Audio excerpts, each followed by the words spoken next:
नमस्कार टीम महाबोधि का नमस्कार। आइए मित्रों, मैं आज साक्षात्कार के बारे में बात करूंगा। साक्षात्कार में वस्तुतः बायोडेटा के बारे में बात करूंगा। बायोडेटा के बारे में सबको बहुत परेशानियां होती हैं, बहुत सारा प्रश्न भी आपसे यहाँ से पूछे जाते हैं और कई लोगों को समझ में नहीं आता है। चूँकि बायोडेटा एक काफ़ी पेचीदा और एक लंबा चौड़ा मसला है। मसला ऐसा कुछ है नहीं, लेकिन फिर भी तैयारी करने में परेशानियां होती हैं। तो आइए मैं इस परेशानी को आपको मैं बताना चाहूँगा। सबसे पहले बायोडेटा में जीवन वृत्ति होता है, जीवन परिचय। आपका नाम क्या है, निक नाम क्या है, आप अपने बारे में है ना जानकारी। राजीव मेरा नाम हो तो राजीव का मतलब क्या होता है, कमल रंजन का क्या मतलब, कमल को जो खिलाता है, कमल को खिलाने वाले कौन है भाई, विष्णु है, किसी का नाम पंकज है, किसी का नाम, तो जो भी इसके बारे में नाम निक नाम के बारे में जानकारी जुटाइए। जन्म तिथि, डेट ऑफ बर्थ क्या है, किस दिन डेट ऑफ बर्थ है, किस महीने में है, किस साल में है, उस साल के कुछ महत्वपूर्ण घटनाओं के बारे में बताइए। उस साल में कौन कौन महान व्यक्तियों का जन्म हुआ है, या वो समय, जैसे मेरा 1983 हुआ, तो उस वर्ष किसके लिए फेमस रहा, उस वर्ष में क्या क्या हुआ, कौन कौन सी महत्वपूर्ण घटनाएं घटी, इसके बारे में जानकारी। राष्ट्रीय घटनाएं, अंतर्राष्ट्रीय घटनाएं, राज्यीय घटनाएं, इन सब के बारे में जानकारी आपको जुटाना है। प्लस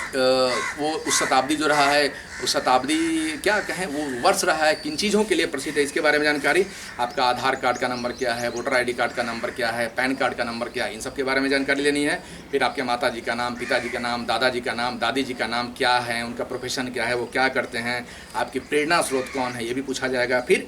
आपके जन्म स्थान कहाँ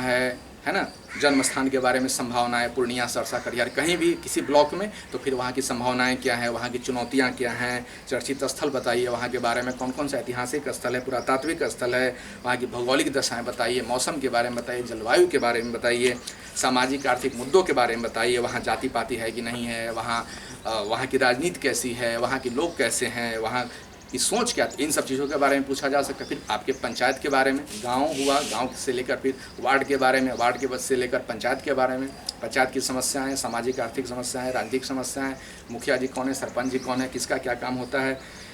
फिर पंचायत के बाद ब्लॉक, प्रखंड बीडीओ कौन है, सीओ कौन है, उसके बाद में फिर पंचायत समिति के प्रधान को क्या कहा जाता है, प्रमुख का क्या काम होता है, पंचायत समिति का क्या काम होता है, ब्लॉक क्यों ज़रूरी है, क्या लगता है कि ब्लॉक को हटा देना चाहिए, ब्लॉक का क्या काम होता है। तो इन सब चीज़ों के बारे में, ब्लॉक,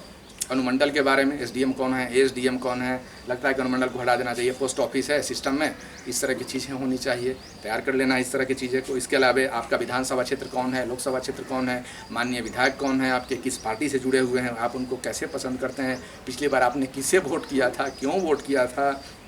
जिला कौन सा है, जिले की विशेषता बताइए, जिले से कौन कौन अभी बिहार से बाहर में राज्यपाल बने हुए हैं, आपके ज़िले में कौन कौन से केंद्रीय मंत्री हैं, या राज्य में मंत्री हैं, या साहित्यकार हैं, विद्वान हैं, प्रोफेसर हैं, संगीतकार हैं, या हीरो हैं, सिने जगत के हैं, या अभिनेता हैं, नेता हैं। तो इन सब चीज़ों के बारे में जानकारी जुटानी होगी। अपने कमिश्नरी के बारे में भी, प्रमंडल के बारे में, है ना, प्रमंडल का गठन कब हुआ, पहले इसका इतिहास क्या है, पहले किस प्रमंडल से आपका जिला आया है, इसका काम क्या है, प्रशासन का ये बोझ नहीं लगता है, इसको हटा देना चाहिए क्या, इसकी क्या उपयोगिता है। तो इन सब चीज़ों के बारे में, कमिश्नरी में कौन कौन से पोस्ट हैं। फिर राज्य के बारे में भी, किस पार्टी की सरकार है, कौन से मुख्यमंत्री हैं, कुछ केंद्रीय मंत्री, कुछ राज्य मंत्री, राज्य के मंत्रियों का नाम बताइए, महिला राज्य मंत्री कौन कौन है, और कुछ विभागों के बारे में पूछा जा सकता है, बस सामान्य सी जानकारी। फिर उसके बाद में आपका बीपीएससी का क्रमांक है ना, याद रखना है कितना है क्रमांक, बस ऐसे ही यूँ ही। शैक्षणिक योग्यता, अब शैक्षणिक योग्यता में आपकी प्राथमिक शिक्षा से लेकर आप बचपन में कहाँ पढ़ते थे, प्राथमिक शिक्षा कहाँ से हुई, आपकी माध्यमिक शिक्षा कहाँ से हुई, 10th बोर्ड आप कहाँ से, कि उसी स्कूल के बारे में, हो सकता है बोर्ड मेंबर्स कहीं उस स्कूल में पढ़े होंगे या वहाँ के कलेक्टर रहे होंगे, तो वहाँ के बारे में पूछेंगे, तो उसकी जानकारी जुटा लेना है। किस डिवीज़न से आप उत्तीर्ण हुए हैं, उत्तीर्णता डिवीज़न क्या है, प्रतिशत क्या है, कौन सा विषय है, क्यों आपने वो इंटरमीडिएट में विषय लिया, ग्रेजुएशन में क्यों चेंज कर दिया, इन सब चीज़ों के बारे में। इंटरमीडिएट के बारे में, उत्तीर्णता, उत्तीर्णता प्रतिशत, विषय किस वर्ष उत्तीर्ण हुए, स्नातक के बारे में पूछा जाएगा, उत्तीर्णता डिवीजन, विषय किस वर्ष, विश्वविद्यालय का नाम क्या है, शहर का नाम क्या है, आपने इन्हीं विषयों का क्यों चयन किया, कमीशन में आना था तो आपने केमिस्ट्री से ग्रेजुएशन क्यों किया, अभी आपने पबेड लिया, हिस्ट्री से क्यों किया, ज्योग्राफी से ग्रेजुएशन क्यों किया, अभी आपने LSW लिया। इन सब चीज़ों के बारे में, इन विषयों का चयन किया, हमेशा क्या, क्यों, कैसे, 3 पहलू में किसी आंसर को तैयार करना है, क्या है, ये क्यों है, ये कैसे है। स्नातक विषयों के बारे में जानकारी पूछी जाएगी, सामान्य जानकारी, साइंस से आर्ट्स क्यों, आर्ट्स से कॉमर्स क्यों, कॉमर्स से आर्ट्स क्यों, इसमें स्थानांतरण क्यों, तार्किक कारण सहित इसका एक जवाब होना चाहिए, जो दिल दिमाग के संतुलन से, सच्चाई के साथ, मैं बार बार बोला सच्चाई के साथ। इंटर स्नातक में इतने वर्ष का गैप क्यों है, उस समय क्या कर रहे थे, ग्रेजुएशन के बाद अभी तक क्या कर रहे हैं आप, 10 वर्षों का गैप है, इस बीच क्या कर रहे हैं आप, क्या वैकल्पिक आपने कुछ तैयार किया है, क्या प्रोफेशन, सिविल सेवा में आपके स्नातक विषय कौन रहे हैं,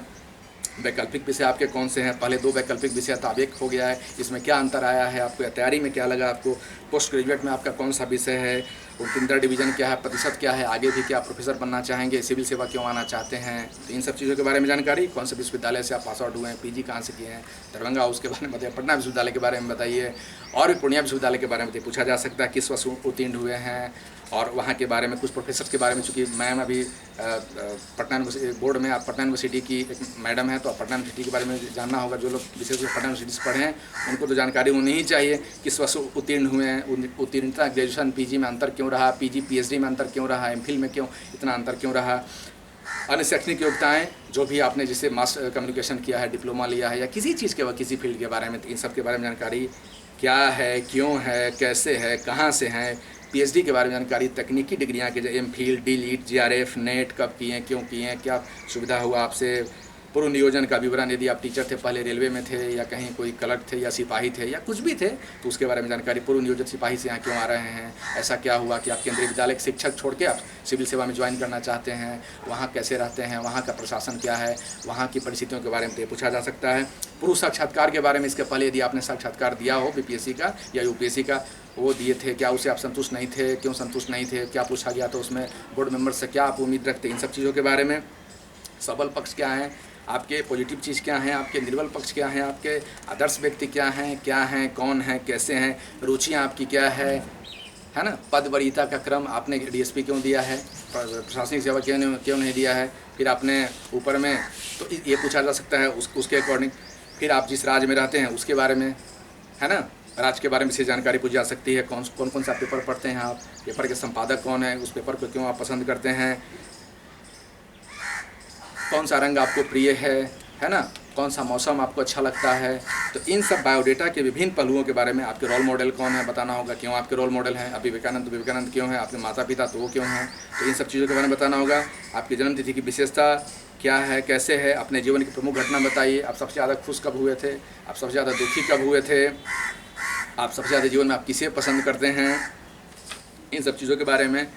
तो इन सब चीज़ों के बारे में विशेष जानकारी आपको बायोडेटा में लेनी होगी। बाकी आप अपने दिल से पूछिए, सबकी अपनी अपनी तैयारी होनी चाहिए, सबकी अपनी यूनिकनेस होती है, तो अपने दिल से पूछिए, घंटा 2 घंटा बैठिए नोटबुक लेकर। हालांकि ये काम अब तक आप कर लिए होंगे, नहीं किए होंगे तो नोटबुक लीजिए, और जन्म से लेकर मैं ये कहूँगा कोशिश आप कीजिएगा कि अपने मम्मी पापा से लगातार इस बात पर चर्चा करते रहिए। चूँकि बचपन से लेकर अभी तक जो भी आप हैं, अपने माता पिताजी से हमेशा पूछकर क्या थे, कहाँ एडमिशन लिए हैं, तो एक एक चीज़ के बारे में, छोटी से छोटी चीज़ों के बारे में जानकारी जुटानी चाहिए। माध्यमिक शिक्षा कहाँ की है, कौन सा बोर्ड था, कौन सा विद्यालय था, 11-12 कहाँ से किए, तो हर चीज़ के बारे में जानकारी कोशिश करना कि यथासंभव ज़्यादा से ज़्यादा जानकारी जुटाई जा सके, जो संभव सो सत्यता के साथ, है ना, ईमानदारी और सच्चाई के साथ, झूठ के साथ नहीं, बनना नहीं है, दिखाना नहीं है, और कभी भी ये बात नहीं बोलना है कि आप 2012 में ग्रेजुएशन किया, अभी कुछ नहीं कर रहे हैं तो हम सिविल सेवा की तैयारी कर रहे हैं। सच बोलने में कहीं कोई परेशानी नहीं होनी चाहिए, बस जहां हम झूठ बोलेंगे बस वहीं हम गड़बड़ कर जाते हैं। फिर मैं कल बताया था ना कि कमीशन क्या क्या आपसे उम्मीद करती है, आपने पिछले प्रश्नों का क्या उत्तर दिया है, उसका क्या प्रभाव है, इस नहीं सोचना, आपको आगे बढ़ना है, कि नहीं सोचना है कि बोर्ड मेंबर्स क्या समझेंगे। बीत गई सो बात गई, 50% प्रश्नों का उत्तर आप देंगे ना 6 से, आप उसमें ही सफल हो जाएंगे। किस बोर्ड में क्या चल रहा है, इससे क्या आपको मतलब है। तो बायोडेटा पर अपने आप को फोकस कीजिए, और अपनी पूरी तैयारी, आप अपने आप को अच्छे तरह से जानते हैं, आप क्या हैं, आप कौन हैं, आप कैसे हैं, आपके फादर मदर से लेकर जन्म स्थान से लेकर अभी तक कहाँ कहाँ रहे हैं, कहाँ कहाँ पढ़े हैं, दिल्ली विश्वविद्यालय, इलाहाबाद विश्वविद्यालय या कानून की डिग्री लिए हैं, पटना विश्वविद्यालय में पढ़े हैं, पूर्णिया, दरभंगा ई लर्निंग या दूर शिक्षा निदेशालय से पढ़े हैं, नालंदा ओपन से पढ़े हैं, क्या क्यों पढ़े हैं, कैसे पढ़े हैं, अब तक क्या कर रहे थे, पूर्व नियोजन के बारे में, वर्तमान नियोजन के बारे में विभिन्न प्रश्न जो बन सकते हैं। आप खुद सोचिए, आप अपने आप को समझिए कि हम बोर्ड मेंबर्स हैं, उनके जगह पर रख कर देखिए अपने आप को, और तब सोचिए कि वो क्या क्या पूछ सकते हैं। तो इसी तरह से नोटबुक में प्रश्नों की सूची तैयार कीजिए बायोडेटा से संबंधित, तब उसका 2-2, 3-3 लाइन का आंसर भी तैयार कीजिए, है ना। इसमें डरने की कहीं कोई बात नहीं है। किसी प्रश्न का, चाहे बायोडेटा हो, चाहे फिर ऑप्शनल से हो, चाहे समान अध्ययन से हो, यदि नहीं आता है तो सॉरी सर, मुझे नहीं आता है, सॉरी सर, मैं अभी रिकॉल नहीं कर पा रहा, सॉरी सर, ध्यान नहीं, बस सच के साथ रहना है भाई। मैं हमेशा बोलता हूँ कि सफलता का मतलब सच्चाई है, सत्य में हो जाते, सत्य के साथ रहिए, निश्चित आपकी विजय होगी। और फिर मन के जीते जीत हैं, मन के हारे हार हैं। तैयारी के क्षणों में कभी भी आप व्यर्थ की चिंता नहीं करना है, अपने ऊपर वाले पर भरोसा रखना है ना, प्रभु पर भरोसा रखना है, स्वयं पर भरोसा रखना है, अपना काम तो कर्म करना है भाई, फल देने वाले तो बैठे हुए हैं। बस इसी के साथ मैं आपसे विदा लेता हूं, और फिर मैं अगली कड़ी में साक्षात्कार के अन्य पहलुओं पर भी मैं चर्चा करूंगा। थैंक यू, नमस्ते। टीम महाबोधि की ओर से आप सबको मेरा प्रणाम।